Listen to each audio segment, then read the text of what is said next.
दोस्तों, हमारी सनातन धर्म में गाय को माता के समान माना जाता है और उनके पूजा एवं सेवा भी की जाती है। यहाँ तक कि हमारी रसोई में बनी हुई पहली रोटी भी गौ माता के नाम की होती है।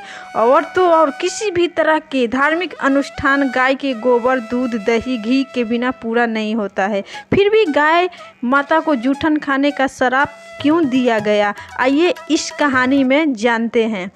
एक बार माता पार्वती ने तीज के दिन व्रत रखा था और जब माता पार्वती के व्रत खोलने का समय आया तो भोलेनाथ ने हंसी ठिठोली करने की सोची। तब फिर भोलेनाथ ने अपनी पत्नी को तंग करने के लिए कहीं छिप गए। माता पार्वती ने अपने पति को ढूंढने के लिए चारों दिशाओं में भ्रमण किया, फिर भी उन्हें भोलेनाथ कहीं नहीं मिले। तब फिर माता पार्वती जब निराश हो गई तब जाकर किसी एक स्थान पर बैठ गई और वह अपने पति को लौटने का इंतजार करने लगी। समय बीतता गया, भगवान शंकर उनके पास नहीं पहुँचे।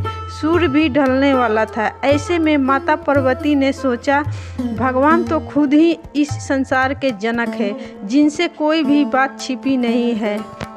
ऐसे में वह जहाँ भी होंगे वह हमें पूजा करते हुए जरूर देख लेंगे। यह सोचकर माता ने मिट्टी का शिवलिंग बनाया और उनकी पूजा करने लगी।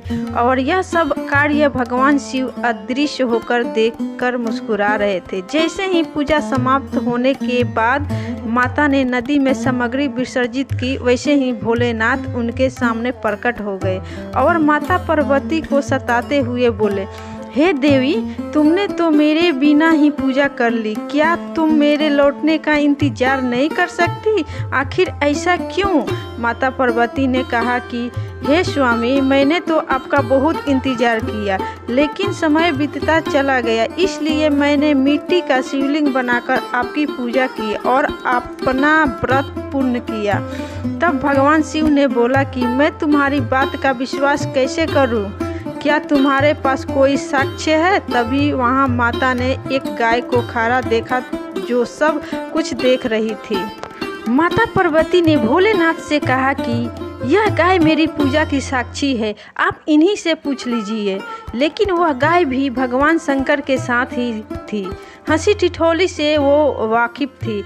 तब महादेव ने उस गाय से पूछा कि ये क्या सच बोल रही है? तब गाय ने भी भगवान शिव के साथ देते हुए नाम में सर हिला दिया। तब महादेव ने हंसते हुए माता पार्वती से कहा कि वह हंसी ठिठोली कर रहे थे और उन्हें सत्य का ज्ञान है। तब माता पार्वती ने अपने पति के सामने अकारण ही झूठा साबित कहलाने के कारण वह सह न सकी और वह गाय को श्राप देते हुए कहा कि जिस तरह आज तुमने झूठ बोला है, उसी प्रकार संसार में तुझे जूठन ही खानी पड़ेगी। तुझे कितना भी अच्छा भोजन क्यों ना मिल जाए, फिर भी तुम हमेशा जूठन के पीछे ही भागेगी। यह सुनकर गौ माता रोने लगी और तब भगवान शंकर बोले कि वह तो मेरे कहने पर ही झूठ बोल रही थी और इसमें उसकी कोई गलती नहीं है।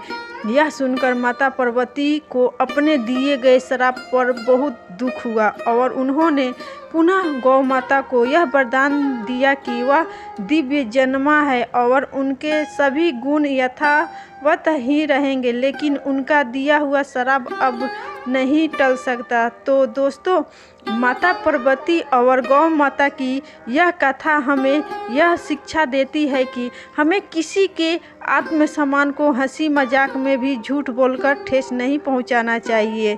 कभी भी सोच समझकर ही हंसी मजाक करना चाहिए, जिसे सुनकर सामने वाला भी खुश रहे।